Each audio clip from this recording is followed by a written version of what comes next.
സ്വാഭാവികമായിട്ടും ഒരു അഭിമാനകരമായൊരു നിമിഷം തന്നെയാണ്. കാരണം നമ്മുടെ പ്രധാനമന്ത്രി ശ്രീ മോഡിജി നമ്മളിൽ വിശ്വാസം അർപ്പിച്ച് ഇങ്ങനൊരു കാര്യം തരുമ്പോഴത്തേക്ക് അതിൻ്റെ ഉത്തരവാദിത്വത്തിനെ പറ്റിയും എനിക്ക് നല്ല ബോധമുണ്ട്. കാരണം വെച്ച് കഴിഞ്ഞാൽ ഇന്ന് NFDC എന്ന് പറയുന്നത് പണ്ട് തന്നെ വളരെ വലിയൊരു സ്ഥാപനമാണ്. ഇപ്പോൾ 2020 മറ്റ് 4ഓളം സ്ഥാപനങ്ങളോട് ഇതിലോട്ട് മേർജ് ചെയ്തപ്പോൾ ഇന്ന് സിനിമയിൽ തന്നെ ഏറ്റവും വലിയ ഒരു സ്ഥാപനം, ഒരു അവസാന വാക്കുമായി മാറിയിരിക്കുകയാണ് NFDC. അപ്പോൾ ഇന്നിപ്പോൾ കഴിഞ്ഞ കുറേ കാലം പുറകോട്ട് നോക്കുമ്പോഴത്തേക്ക് ഉന്നത സ്ഥാനങ്ങളിൽ, സിനിമയിൽ തന്നെ ഉന്നത സ്ഥാനങ്ങൾ വഹിച്ച ആൾക്കാരായിരുന്നു ഇതിൻ്റെ ചെയർമാനായിട്ടിരുന്നത്. ഉദാഹരണത്തിന് ഹേമമാലിനി ആയിക്കോട്ടെ, നമ്മുടെ CPG ആയിരുന്നു, അതിന് മുമ്പ് അനുപം ഖേർ ഇരുന്നിട്ടുണ്ട്, ധാരാളം പേരിരുന്നിട്ടുണ്ട്. അപ്പോൾ ഇന്ന് NFDC അതിനെ ഒന്ന് റീവാമ്പ് ചെയ്യണം, ഏറ്റവും നല്ല രീതിയിൽ ഒന്ന് ഇന്ത്യൻ സിനിമയെ മുന്നോട്ട് കൊണ്ടുവരണം. ഇങ്ങനെ കുറേ കാര്യങ്ങളിപ്പോൾ മിനിസ്റ്റർ നേരിട്ട് പറഞ്ഞു. അപ്പോൾ അതായത് ഇപ്പോൾ സാധാരണ നമ്മളിപ്പോൾ ഹിന്ദി സിനിമയെ പറ്റിയാണ് നമ്മളെപ്പോഴും സംസാരിക്കുന്നത്. അപ്പോൾ റീജിയണൽ ഭാഷകളിൽ നിന്ന് വളരെ സാധ്യതയുള്ള സിനിമകൾ മുന്നോട്ട് കൊണ്ടുവരണം. അതിൽ തന്നെ എപ്പോഴും ഈ സമാന്തര സിനിമകൾക്കായിരുന്നു എപ്പോഴും താല്പര്യങ്ങൾ കൊടുത്തുകൊണ്ടിരുന്നത്.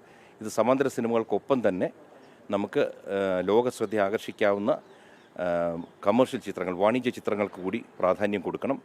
ചെറുപ്പക്കാർക്ക് സാധ്യതകൾ കൊടുക്കണം. അതുപോലെ തന്നെ നമ്മുടെ സംസ്കാരം, നമ്മുടെ ചരിത്രം ഇതെല്ലാം പറയുന്ന നാഷണലിസ്റ്റിക് ആയിട്ടുള്ള സിനിമകൾക്ക് എല്ലാ വിധത്തിലുള്ള സഹായം കൊടുക്കണം എന്നാണ് മന്ത്രി ഇപ്പോൾ പറഞ്ഞിരിക്കുന്നത്. ഇതൊരു വലിയ ഉത്തരവാദിത്തമാണ്.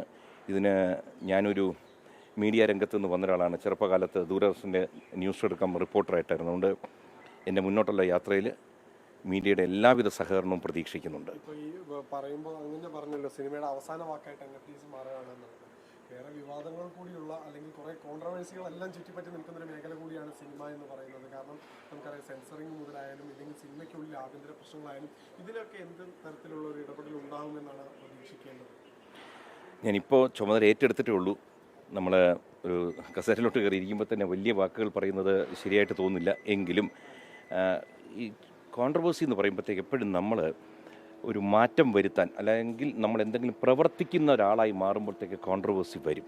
പക്ഷേ ഞാൻ കോൺട്രവേഴ്സി ഇഷ്ടപ്പെടുന്ന ഒരാളല്ല, ഇല്ലാതാക്കാൻ പരമാവധി ശ്രമിക്കാനേ പറ്റൂ. കാരണം കോൺട്രവേഴ്സി വരും, അതെപ്പോഴും എങ്ങനെ വെച്ചാൽ നമ്മളെല്ലാവരും ഒരുപോലെ ചിന്തിക്കുന്നവരല്ല, പലതരത്തിൽ ചിന്തിക്കുന്ന ആൾക്കാരുണ്ട് നമ്മുടെ ഇടയിൽ. അപ്പോൾ ഞാൻ ചിന്തിക്കുന്ന ശരിയെന്ന് എനിക്ക് തോന്നുമെങ്കിലും മറ്റൊരാൾക്ക് അങ്ങനെ തോന്നണമെന്നില്ല.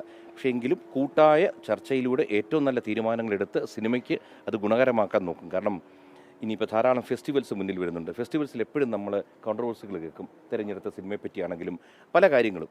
അപ്പോൾ അത് പരമാവധി കുറയ്ക്കാൻ ശ്രമിക്കാനേ പറ്റത്തുള്ളൂ. അതിൻ്റെ കൂടെ ഉള്ളൊരു സംഭവമാണ് കോൺട്രവേഴ്സി. അതുകൊണ്ട് കോൺട്രവേഴ്സി കുറയ്ക്കാനും നിങ്ങളും കൂടി സഹായിക്കും.